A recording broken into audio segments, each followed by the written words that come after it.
Welcome everyone to the new outline of this course. This video is part 1. So first of all, I would like to tell that data preprocessing is part of data science and machine learning process that data scientists spend most of their time on. So let's dive into the topic. The goals of this outline are: what is data preprocessing? We will learn about what does this term mean and why we use it. Next, we will learn that why data preprocessing is so important. Later, we will see the steps for data preprocessing. And next, we will see some techniques for data preprocessing. So first of all, let's see what does this term means. Data preprocessing is a data mining approach that entails putting unstructured data into a usable form. Real-world data is frequently erroneous, inconsistent, lacking in specific behaviors or trends, and all of these things. An effective way to address these problems is through data preparation. Data preparation or data preprocessing methods have recently been modified to train AI and machine learning models and to run inferences against them. It changes the data's format so that data mining, machine learning, and other data science jobs can process it more quickly and efficiently. To ensure accurate results, the techniques are typically applied at the very beginning of the machine learning and AI development pipeline. Preprocessing data can be done using a variety of tools and techniques, such as following. The first one is sampling. It picks a representative sample of the data from a huge population. We have seen this technique in the previous outline. Next, we have imputation.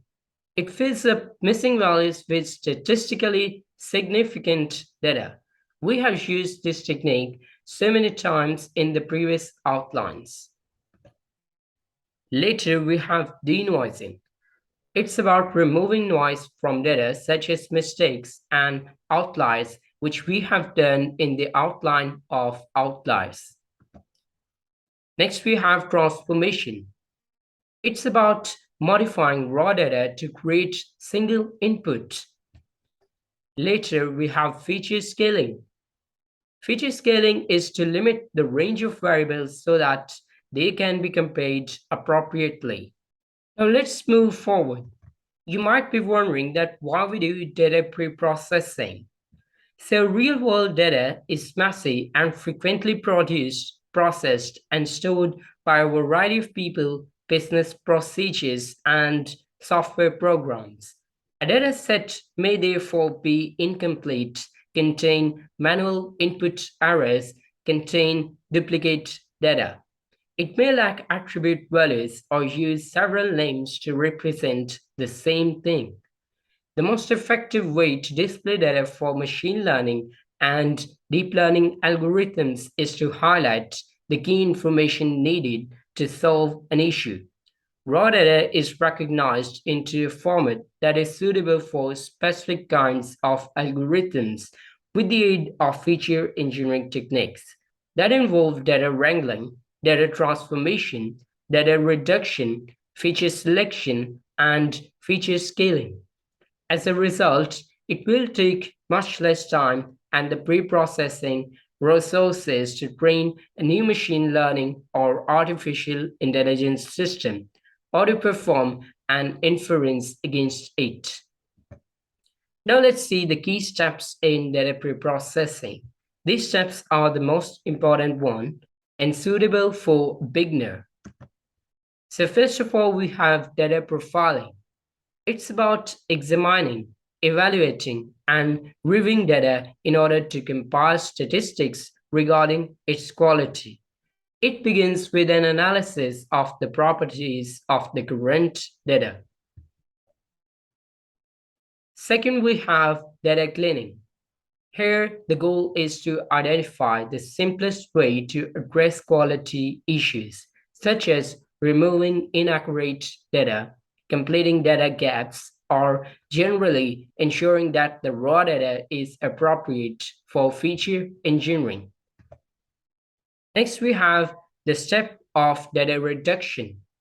Raw data collections frequently contain redundant data that results from the categorizing occurrences in many ways, as well as data that is unrelated to a certain machine learning, AI, or analytics application.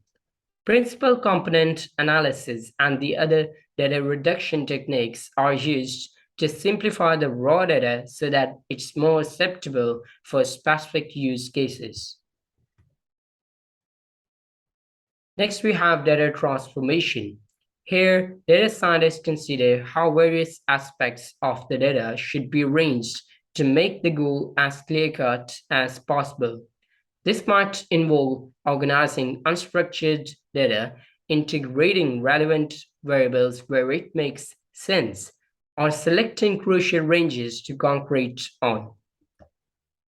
In the last, we have the step of feature scaling. Multiple variables frequently vary on distinct timescales, or one variable may change linearly while another changes exponentially.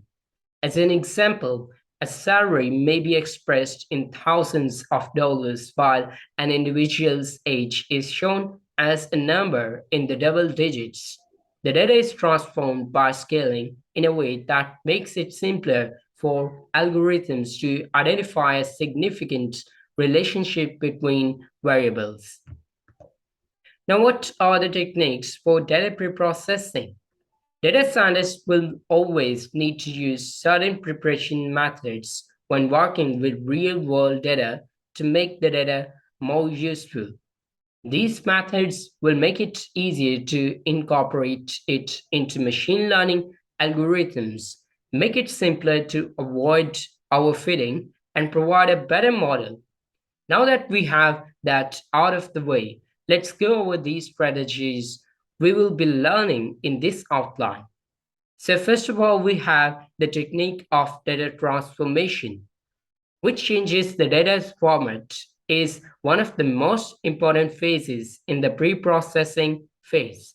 If you don't complete this step, some algorithms may perform poorly or even produce bias because they require transformed input data. The following are some of the key methods employed to address this problem.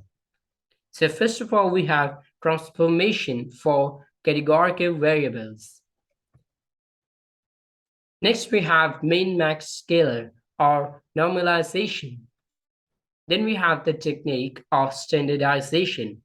We will learn about all of these techniques in the next videos.